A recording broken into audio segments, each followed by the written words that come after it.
Oxford, in which a contrast was drawn between a supposedly Christian attitude and a supposedly scientific attitude to belief.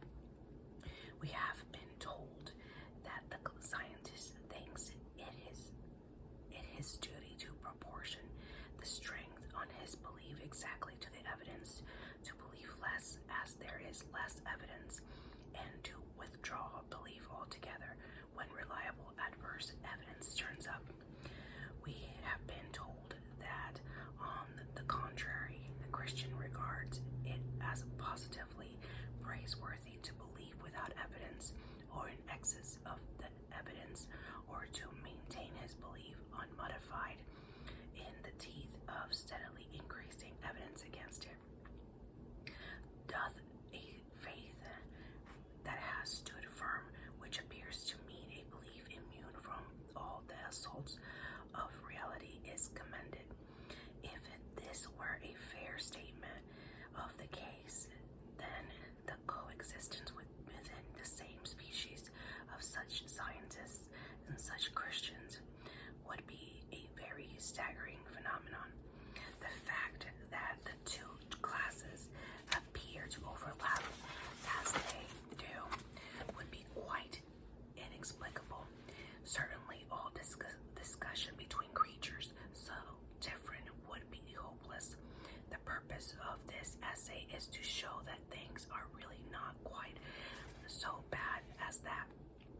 The sense in which scientists proportion their belief to the evidence and the sense in which Christians do not both need to be defined more closely.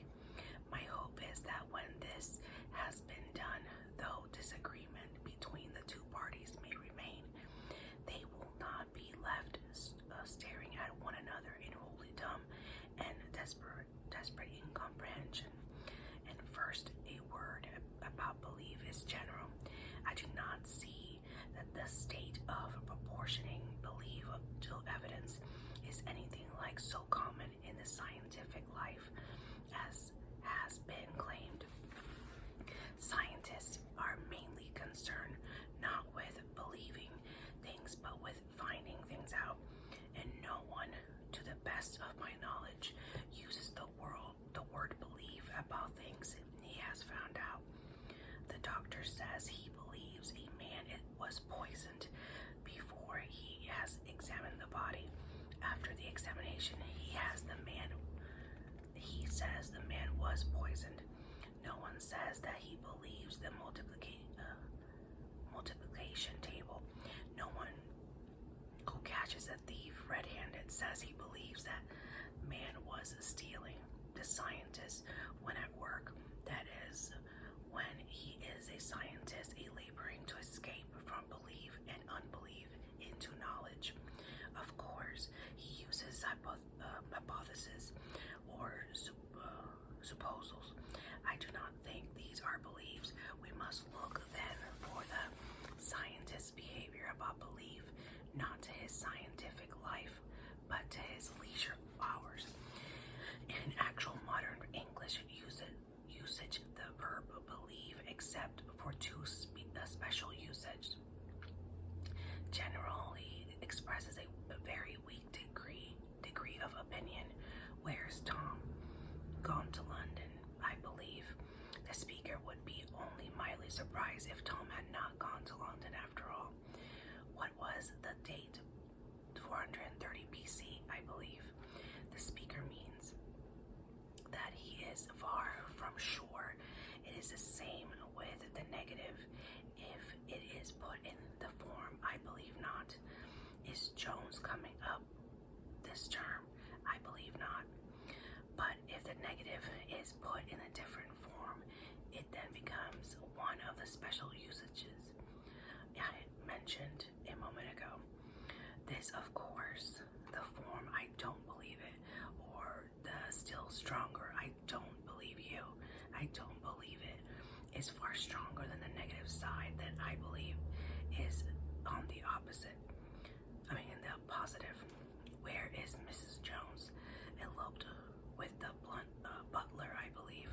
I don't believe it. This, especially if said with anger, may imply a conviction subjective certitude might be hard to distinguish from knowledge by experience. The other special usage is I believe, as uttered by a Christian. There is no great difficulty in making a hardened materialist understand, however little he approves, the sort of mental attitude which this I believe expresses. The materialist need only picture himself replying to some report of a miracle. I don't believe it. And then imagine this same degree of conviction on the opposite side. He knows that he cannot there and then produce a refutation of the miracle which would have the certainty of mathematical demonstration, but the formal possibility that the miracle might after all have occurred does not really trouble him any more than a fear that water might not be H2O. Similarly, the Christian does not necessarily claim to have demonstrative proof, but the formal possibility that God might not exist is not sincerely present in the form of the least actual doubt. Of course, there are Christians who hold that some demonstrative proof exists, just there may be materialists who hold that there is demonstrative proof, but then whichever of them is right, if either is, while he retained the proof or disproof, would not be believing or disbelieving, but knowing. We are speaking of belief, and disbelief in the strongest degree, but not knowledge. Belief, in the sense, seems to me to be assent to a proposition which we think so overwhelmingly probable that there is a psychological exclusion of doubt, though not a logical exclusion of dispute. It may be asked whether belief, and of course disbelief, of this sort ever attaches to any but theological proposition. I think that many beliefs approximate to it, that is, many probabilities, seem to us so strong that the absence of logical certainty does not induce in us the least shade of doubt. The scientific belief of those who are not themselves scientists often have this character, especially among the uneducated. Most of our beliefs about other people are of the same sort. The scientist himself, or he who was a scientist in a laboratory, has beliefs about his wife and friends which holds not indeed without evidence, but with more certitude than the evidence is weighed in the laboratory manner, which would justify most of my generation had a belief in the reality of external world and of other people. If you prefer it, a disbelief in solipsism, far in excess of our strongest arguments. It may be true, as they now say, that the whole thing arose from category mistakes and was a pseudo problem, but then we didn't know that in the 20s, yet we managed to disbelieve in solipsism all the same. There is, of course, no question so far of belief without evidence.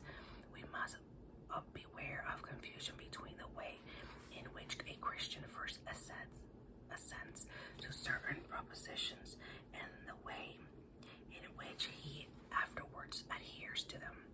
These must be carefully distinguished. Of the second, it is true in a sense to say that Christians do recommend a certain discounting of apparent contrary evidence, and I will later attempt to explain why. But so far as I know, it is not expected that a man should assent to these propositions.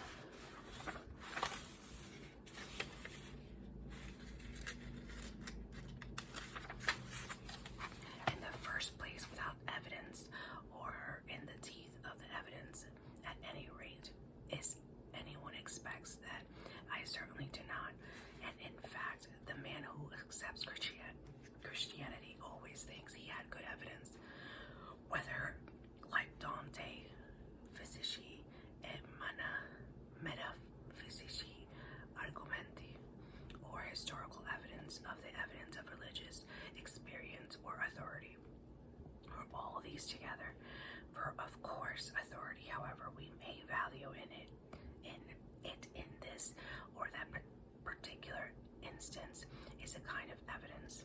All of our historic beliefs, most of our geographical beliefs, many of our beliefs about matters that concern us in a daily life are accepted on the authority of other human beings, whether we are Christians, atheists, scientists, or men in the street. It is not the purpose of this essay to weigh the evidence of whatever kind on which Christians base their belief. To do that would be to write a full dress apologia. All that it need do here is to point out that at the very worst, this evidence cannot be so weak as to warrant the view that all whom it convinces are indifferent to evidence. This history of thought seemed to make this quite plain. We know, in fact, that believers are not cut off from unbelievers by any portentous inferiority of intelligence or any perverse refusal to think. Many of them have been people of power minds. Many of them have been scientists. We may suppose them to have been mistaken, but we must suppose that their error was at least plausible. We might indeed conclude that it was merely from the multitude and diversity of the arguments against it. For there is not one case against religion, but many. Some say, like Capenius in Statuus, that it is a projection of our primitive fears. Primus in orb Deus facit timor. Others with Euhemerus, that it is all a plant, but up to the wicked kings, priests, and capitalists. Other with Tyler, that it comes from dreams about the dead. Others with Fraser, that it is byproduct of agriculture. Others like Freud, that is a complex to the moderns, that it is a category mistake. I will never believe that an error against which so many and various defensive weapons have been found necessary was from the outset wholly lacking in plausibility. All this post-haste and rummage in the land obviously implies the respectable enemy. There are, of course, people in our own day to whom the whole situation seems altered by the doctrine of the concealed wish. They will admit that men otherwise apparently rational have been deceived by the argument for religion, but they will say that they have been deceived first by their own desires and produced the arguments afterwards as a rationalization, that these arguments have never been intrinsically even plausible, but have seemed so because they were secretly weighed by our wishes. Now, I do not doubt that this sort of thing happens in thinking about religion as in thinking about other things, but as a general explanation, religious assent seems to be, to me, quite useless. On that issue, our wishes may favor either side, or both. The assumption that every man would be pleased, and nothing but pleased, if only he would conclude that Christianity is true, appears to me to be simply preposterous. If Freud is right about the Oedipus complex, the universal pressure of the wish that God should not exist must be enormous, and atheism must be admirable gratification to one of our strongest suppressed impulses. This argument, in fact, could be used on a theistic side, but I have no intention of so using it. It will not really help either party. wish on both sides. And again, there is a fear fulfillment as well as a wish fulfillment. And hypochondriac temperaments will always tend to think true what they must wish to be false. Thus, instead of the one predicament on which our opponents sometimes concentrate, there are in fact four. And a man may be a Christian because he wants Christianity to be true. He may be an atheist because he wants atheism to be true. He may be an atheist because he wants Christianity to be true. He may be a Christian because he wants atheism to be true. Surely these possibilities cancel one another out. They may be of some use in analyzing a particular instance of belief or disbelief where we know the case history, but as a general explanation of either, they will not help us. I do not think they overthrow the view that there is evidence for both and against the Christian proposition, which fully rational minds working honestly can assess differently. Therefore, ask you to substitute a different and less tidy picture for that with which we began. In it, you remember two different kinds of men: scientists who proportioned their belief to the evidence, and Christians who did not, were left facing one another across the chasm. The picture I should prefer is like this: all men alike on questions which interest them escape from a region of belief into that of knowledge when they can, and if they succeed in knowing, they no longer say they believe. The questions in which mathematicians are interested admit of treatment by a particular clear and strict technique. Those of the scientists have their own technique, which is not quite the same. Those of the historian and the judge are different again. The mathematician proves, at least so we laymen suppose, is by reasoning, the scientists by experiment, the historians by documents, the judges by concurring sworn testimony. But all these men, as men on questions outside their own disciplines, have numerous beliefs to which they do not normally apply the methods of their own disciplines. It would indeed carry some suspicions of morbidity and even of insanity if they did. These beliefs vary in strength from weak opinion to complete subjective certitude. Specimens of such beliefs at their strongest are the Christians, I believe, and the convinced atheist, I don't believe a word of it.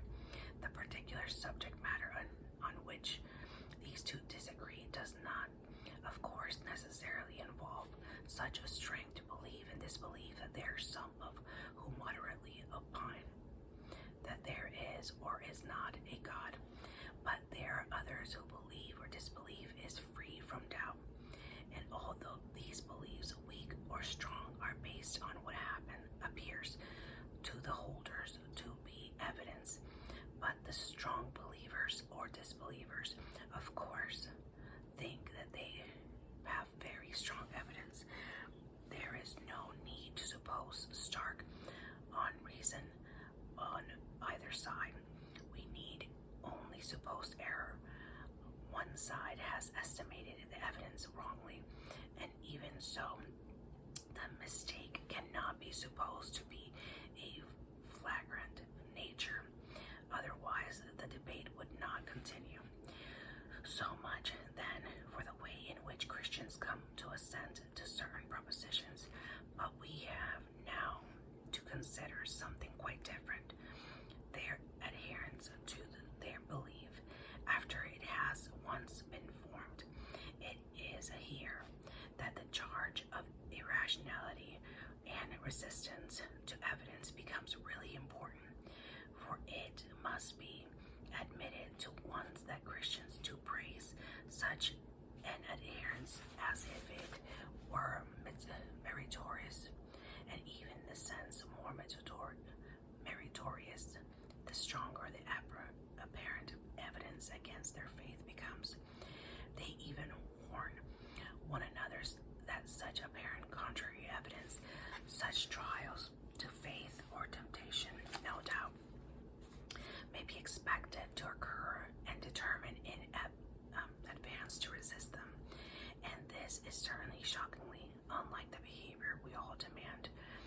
scientist or the historian in their own disciplines.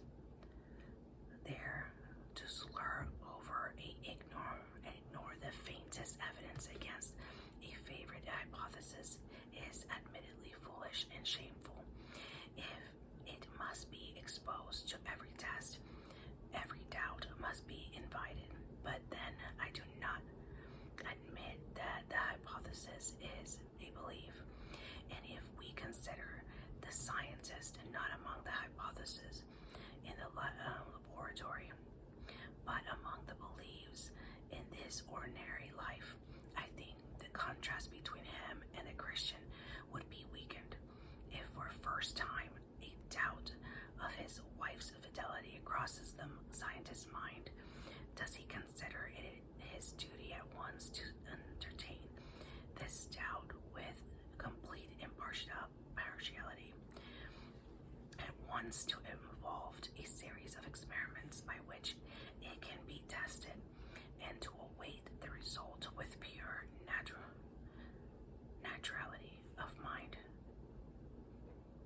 neutrality of mind? No doubt it may come to that in the end. They are unfaithful wives. They are experimental husbands. But is such a course that his brother scientists would recommend to him? All of them, I suppose, except one. As the first step he should take, and the only one consistent with his honor as a scientist, would they, like us, to blame him for a moral flaw rather than praise him for an intellectual virtue if he did so? This is intended, however, merely as a precaution against exaggerating the difference between Christians' abstinency in belief and the behavior of normal people about their non-theological belief. I am far from suggesting that the case I have supposed in exactly parallel to the Christian obstinacy, for of course evidence of his wife's infidelity might accumulate and presently reach a point at which the scientist would be pitiably foolish to disbelieve it. But the Christians seem to praise an adherence to the original belief, which holds out against any evidence. Whatever, I must now try to show why such praise is in fact a logical conclusion from the original belief itself. This can be done best by thinking for a moment of the situations in which the thing is reversed. In Christianity, such faith is demanded of us, but there are situations in which we demand it of others. There are times when we can do all that a fellow creature needs if only he will trust us, in getting a dog out of a trap, in extracting a thorn from a child's finger, in teaching a boy to swim, or rescuing one who can't, in getting a frightened beginner over a nasty place on a mountain. The one fatal obstacle may be their distrust. We are asking them to trust us in the teeth of their senses, their imagination, of their intelligence. We ask them to believe that what is painful will relieve their pain, and that what looks dangerous is their only safety. We ask them to accept apparent impossibilities, that moving a paw farther back into the trap is the way to get it out, that hurting the finger very much more will stop the finger hurting, that water, which is obviously permeable, will resist and support the body, that holding on, the only support within reach, is not the way to avoid sinking, that to go higher and onto the more exposed ledge is the way not to fall. To support all these incredibilia, we can rely on only on the other party's confidence in us, a confidence certainly not based on demonstration, admittedly shot through with emotion, and perhaps if we are strangers resisting a nothing but such assurance as they look at our face and the tone of our voice can supply, or even for a dog, or our smell, sometimes because of their unbelief. We can do no mighty works, but if we succeed, we do so because we have maintained their faith in us against apparently contrary evidence. No one blames us for demanding such faith. No one blames them for giving it. No one says afterwards what a unintelligent dog or child or boy that must have been to trust us. If the young mountaineer were a scientist, it would not be held against him when he came up for a fellowship that he had once departed from Clifford's rule of evidence by entertaining in wit and beliefs with strength greater than evidence logically obliged him now to accept the Christian propositions in ipso facto, to believe that we are to God always as the dog or child or bather or mountain climber was to us, only very much more so. From this, it is a strictly logical conclusion that the behavior which was appropriate to them will be appropriate to us, only very much more so. Mark, I am not saying that the strength of our original belief must be psychological necessity produce such behavior. I'm saying that the content of our original belief by logical necessity entails the proposition that such behavior is appropriate if human life is in fact ordered by the beneficent being those knowledge of our real needs and of the way in which they can be satisfied infinitely exceeds our own. We must expect a priori that his operations will not will often appear to us far from beneficent and far from wise, and that will be our highest prudence to give him our confidence in spite of this. This expectation is increased by the fact that when we accept Christianity, we are warned that apparent evidence against it will occur, evidence strong enough to deceive, if possible, the very elect. Our situation is rendered tolerable by the two facts. One is that we seem to ourselves, besides the apparently contrary evidence, to receive favorable evidence. Some of it is in the form of external events, as when I go to see a man moved by what I felt to be a whim, and find he has been praying that I should come to him that day. Some of it is more like the evidence on which the mountaineer or the dog might trust his rescuer, the rescuer's voice, look, and smell. For it seems to us though you on your premises must believe us deluded, that we have something like acknowledged by acquaintance of the person we believe in, however imperfect and intermittent it may be. We trust not because of God exists, but because this God exists. Or if we ourselves dare not to claim to him Christendom does, and we trust at least some of it, that it is representative in the same way because of the sort of people they are. The second fact is this: we think we can see already why, if our original belief is true, such trust beyond the evidence against much apparent evidence has to be demanded for us. For the question is not about being helped out of one of the trap or over one different place in climb. We certain personal relation between himself and us, a relation really sui generis, but analogically describable in terms of philia or of the erotic love. Complete trust in the ingredient in that relation.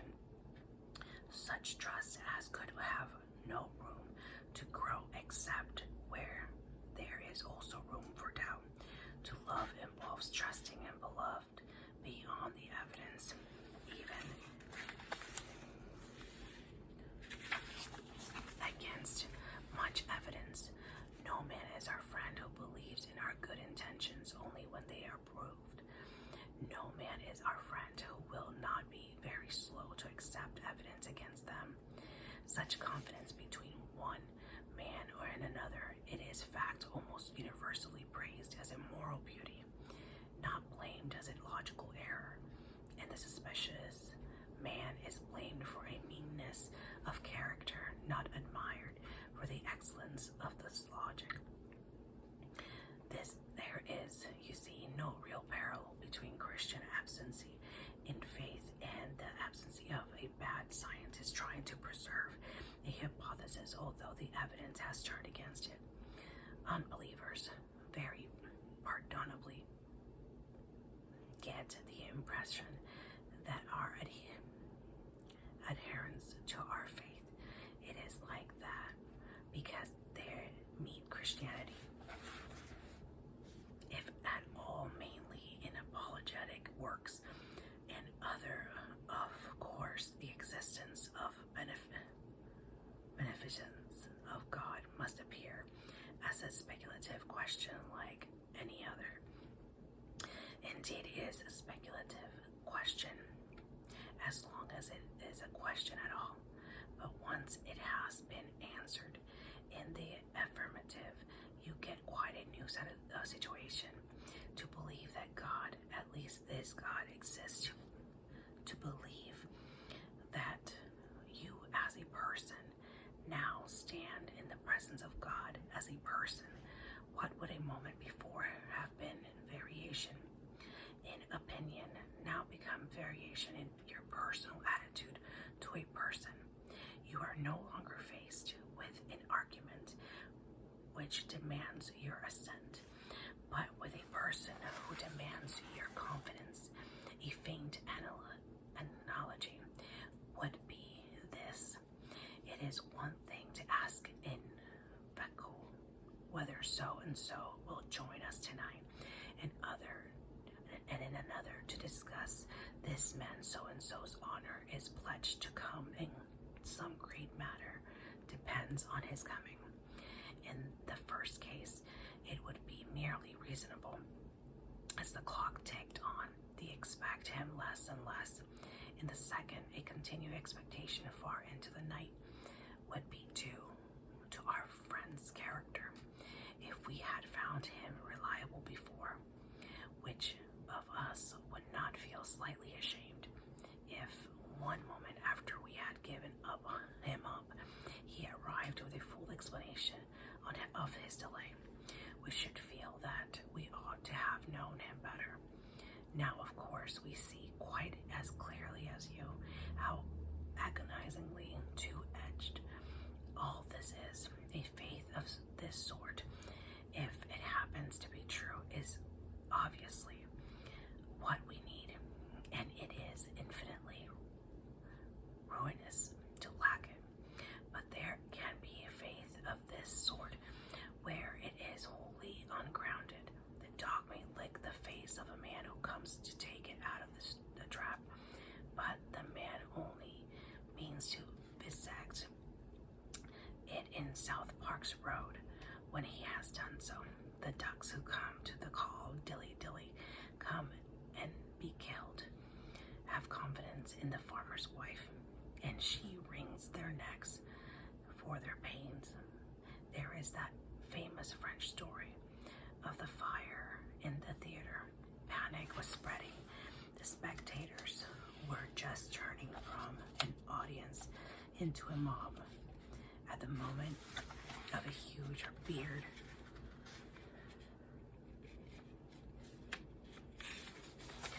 The man leaped through the orchestra onto the stage, raised his hand, and with a gesture full of nobility, and cried, "Que cantum regagni sa place." Such was the authority of his voice and bearing that everyone obeyed him.